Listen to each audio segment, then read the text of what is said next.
Students, I'm Ajaypal sir from Vivekanand Senior Secondary School, Bani. Now we start the next topic of class 9th, subject science. Balance and unbalanced force. Figure 9.3 show a wooden block on a horizontal table. Okay, 9.3 में एक wooden block पड़ा हुआ है एक horizontal table के ऊपर. Two strings X and Y are tied to the two opposite face of the blocks. और दो strings दो धागे बांधे गए हैं X और Y दोनों साइड पे ब्लॉक के. If you apply a force by pulling the string X, the block begins to move to the right. उन्होंने बोला अगर आप X धागे को खींचोगे तो वो राइट की तरफ जाएगा. Similarly, if you pull the string Y, the block moves to the left. अगर आप Y string को खींचोगे तो वो ब्लॉक लेफ्ट की तरफ जाएगा. But if the block is pulled from both the side with equal force the block will not move. अगर आप दोनों ही साइड से इक्वल फोर्स के द्वारा खींचोगे तो ब्लॉक नहीं मूव करेगा. Such forces are called the balance force and do not change the state of rest और the motion of the object. इन फोर्सेस को बैलेंस फोर्स बोलते हैं और ये ना तो किसी ऑब्जेक्ट की स्टेट ऑफ रेस्ट चेंज कर सकती है ना मोशन कर सकती है. Now let us consider situations in which two opposite force of different magnitude pull the block. In this case, the block would begin to move in the direction of the greater force. उन्होंने बोला है कि अगर आप दोनों side से equal force से ना खींचो, एक साइड ज़्यादा फोर्स लगा दो तो वो ब्लॉक उसी साइड मूव करने लग जाएगा जिस साइड ज़्यादा फोर्स लग रही है. Thus the two forces are not balanced. तो यहाँ पे दोनों फोर्स बैलेंस नहीं हुई and the unbalanced force act in the direction the block moves. और जिस भी साइड unbalanced force लगी उस साइड ब्लॉक मूव कर गया. This suggests that the unbalanced force acting on object bring its motion. तो इससे ये पता चलता है कि किसी भी ऑब्जेक्ट को मोशन में लाने के लिए unbalanced force की जरूरत पड़ती है. What happen when some children try to push a box on a rough floor?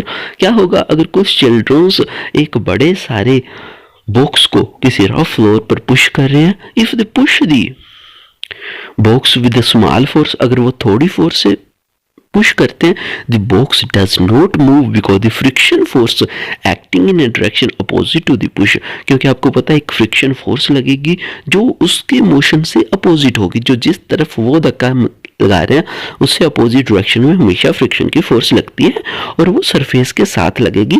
जो फ्लोर है नीचे वाला फर्श है उस पे लगेगी. This friction force arise between the two surface in contact. In this case the between the bottom of box and floor of surface. और यहाँ पे बॉटम ऑफ बॉक्स और फ्लोर के रफ सरफेस में फ्रिक्शन की फोर्स लगेगी. It balance the pushing force and therefore the box does not move. ये pushing force को बैलेंस कर देगी फ्रिक्शन की फोर्स और आपका जो बॉक्स है वो मूव नहीं होगा.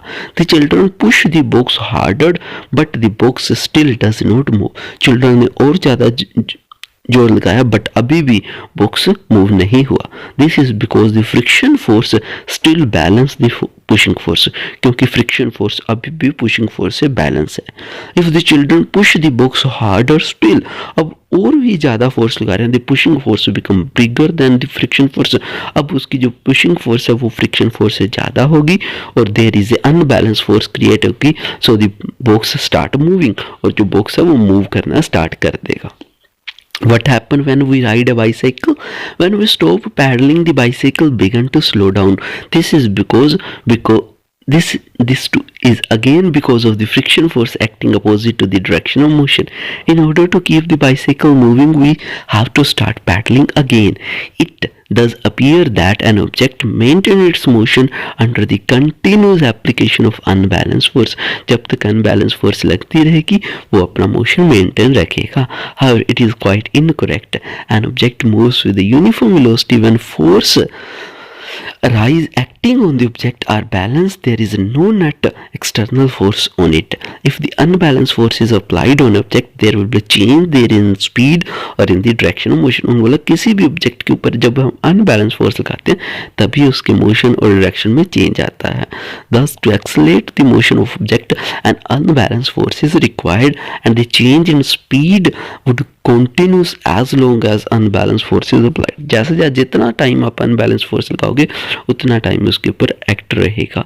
However, if this force is removed completely, the object would continue to move with velocity it has acquired till. उन्होंने बोला अगर आप उस फोर्स को रिमूव कर दोगे तो object continued with velocity it is required till then, और उसी वेलोसिटी से वो कंटिन्यू मूव करता रहेगा अगर वो फ्रिक्शन की फोर्स नहीं लगेगी उसको रोकने के लिए।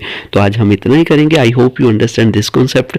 अपने अच्छे से इसको पढ़ना है, समझना है। ओके, जो भी क्वेश्चन की फॉर्मेशन बनती है वो फॉर्मेशन भी आपने करनी है। तो I hope you understand this concept. Okay, तो take care, stay home, stay safe, bye.